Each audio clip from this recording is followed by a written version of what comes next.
Hello, today's video is about conversation messages. Conversation messages and conversations are some of the most common types of communication that we engage in our everyday life.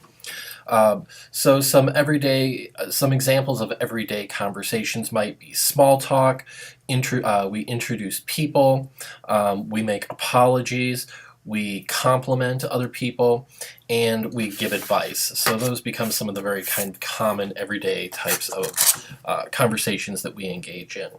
But first, I should probably go ahead and define conversation for you. And I'm going to read this right out of your textbook, okay? So conversation is a relatively informal social interaction in which the roles of speaker and listener are exchanged uh, in a non-automatic fashion under the collaborative management of all parties. Now, sounds like a very neat little definition, very kind of sanitized. So let's go ahead and talk about what a conversation is. Okay.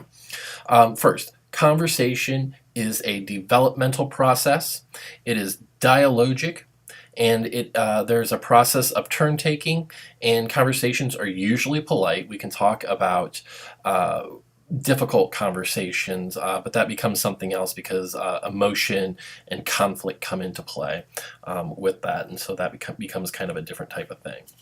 So when we talk about conversation being a developmental process, what we're really talking about is, oops, sorry. What excuse me.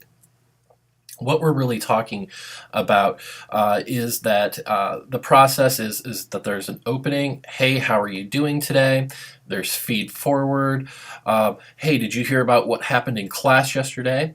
There is the business, and we talk about business because communication is goal-oriented, and so we think about business, but business becomes kind of the body, the point, the goal of that. And so, I would talk about what happened in class yesterday. Feedback, so what happens after you've gone through the business. I wonder if that's going to happen again today, and those kind of things. And then there's the closing. Hey, gotta go. All right, and so we can look at conversation in that type of developmental type of process. When we talk about conversation being dialogic, that means that there is genuine two-way conversation. Each person is a sender, a receiver, and a listener. Conversely, if we were talking about monologue, that is when one person speaks and the other person listens. That is not a conversation, right? A conversation is where both people are communicating equally. So what do we do to increase dialogue? Because we all know people who engage in monologues and they don't want us to talk, they just want us to listen to them.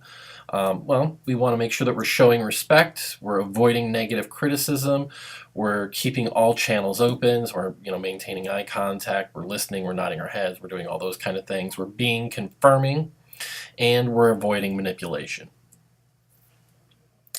So we might talk about conversation being a process of turn taking, right? Because somebody has to talk and somebody has to listen. Well, what happens when one person is done talking and wanting the next person to listen? How do you know? What kinds of cues do you notice?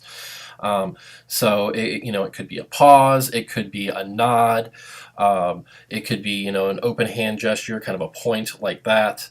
All right, so there's all of those types of things. We can talk about back channeling cues, such as how do we indicate agreement or disagreement or involvement or confusion. We do this. We do this by nodding our head, shaking our head, looking like, "What are you talking about?" Right, without actually saying, "What are you talking about?"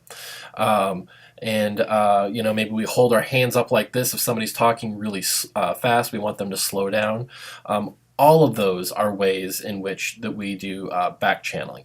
We can also ask for clarification once they're done talking. What we don't want to do is interrupt the other person. Okay, and so that's why we use a lot of these back channel cues, is so that we don't interrupt them. Your book is going to talk about conversation being usually polite. You can go ahead and read that on your own. The last kind of thing that I want to talk about, and this makes up a good portion of this chapter, has to do with conversational disclosure and revealing yourself. When you communicate, and when you're communicating interpersonally, there's always some type of self-disclosure. Okay. Now, obviously, the level of self-disclosure varies based on relationships and where on the interpersonal, impersonal continuum your relationship is going to follow. But when you are self-disclosing, you're communicating information about yourself to others about things such as values, beliefs, desires. You might be self-disclosing about your behaviors, or perhaps your self-qualities or characteristics. Now, you might tell somebody, you're really sad because something happened. You might tell somebody you're dyslexic. You might tell somebody that, I know that the climate, that the environment is important, but I don't recycle, and I drive an SUV because I like it, so I don't really care about it that much. That becomes a type of self-disclosure. You could self-disclose that you robbed a 7-Eleven last night, right? That's going to count as self-disclosure as well. So what we might ask ourselves is, why do people self-disclose? One, we self-disclose for catharsis. It makes us feel better to get it out. We also know that self-disclosing can help us be healthier because we're not keeping all that tension and pressure inside, which does increase blood pressure, heart rates, adrenaline, all of those kind of things, which too much can be bad. We self-disclose to help others. So maybe perhaps somebody is telling you a difficult time that they're going through, and you have a similar difficult time that you went through, and so you explain to them what you did, and perhaps that helps them. We also self-disclose to encourage relationship growth and maintenance. We also do this to end our relationships as well. So it makes us feel closer to one another. The more we know about them, the closer that we feel. Now, in order for self-disclosure to actually be self-disclosure, the message must be received and understood by the other person. Okay, so this understanding becomes really, really important. So some influences on self-disclosure are who you are, your culture, your gender, your listeners, your topic. All of those kind of things determine if you self-disclose and how much of the information you're going to self-disclose. Now, there's rewards and dangers when it comes to self-disclosure. There's for rewards, you gain self-knowledge, right? Verbalizing and talking about yourself to other people help you to understand yourself better. And we do this because it lets us see how other people understand and react to us. It helps in communication and relationship effectiveness. Again, it helps us to be able to explain ourselves more clearly. And as I said before, there's physiological or health benefits. Now, there are dangers. There are personal risks. You could self-disclose something about yourself that somebody else does not like, and that can be problematic. We could also self-disclose, for example, if we were talking about gay or lesbian people when they come out. There's lots of rewards available to that, but there's also a lot of dangers. There can be physical dangers to that if you're gay or lesbian and you tell somebody and they are, they have a violent kind of reaction to that. That can be very, very dangerous. There's relational risks, right? It could end a relationship. It could put strain on a relationship. And there's also professional risks.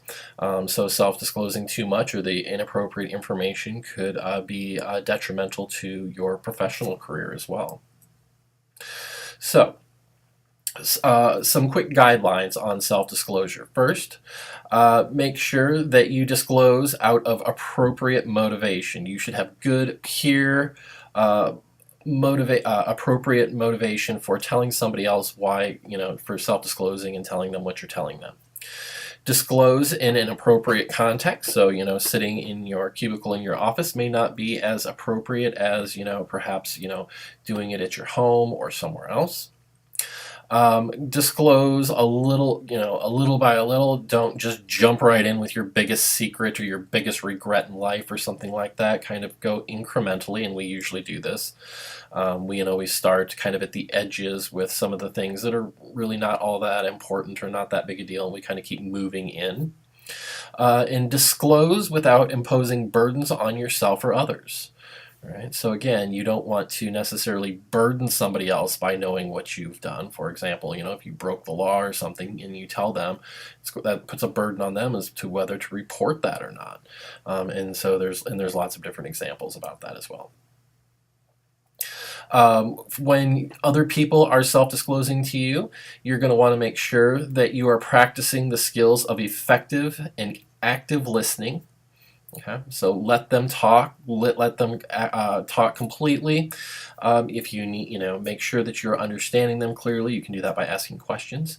You want to support and reinforce the disclosure. Try not to evaluate them or judge them. Be willing to reciprocate. A lot of times when we self-disclose, we want other people to self-disclose to us. Of course, it's up to the other person what they want to self-disclose. But even if you're self-disclosing a little bit, that will be helpful. And keep the disclosures confidential, which is always kind of tricky. Finally, some of the guidelines for resisting self-disclosure. Again, weigh the pros and cons of disclosing. Don't be pushed into disclosing if you don't want to. Be indirect and move to another topic if you're not wanting to disclose. Maybe delay the decision. Okay, maybe it's like, well, let me think about it. Maybe I'll tell you at a later date.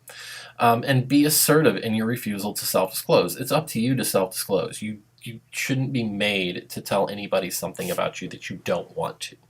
Now, in a nutshell, this kind of gets us through the conversational messages. Do take time, and when you're engaging in your conversation observation activity, really observe other people. Watch what they do when they're having a conversation with another person. Also, the same for you. Think about it. When you're in a conversation, how do you start conversations? How do you keep the conversation going? How do you end conversations? What verbal and nonverbal cues do you use? Either in turn taking or in, again, ending or beginning conversations. So I will see you next time.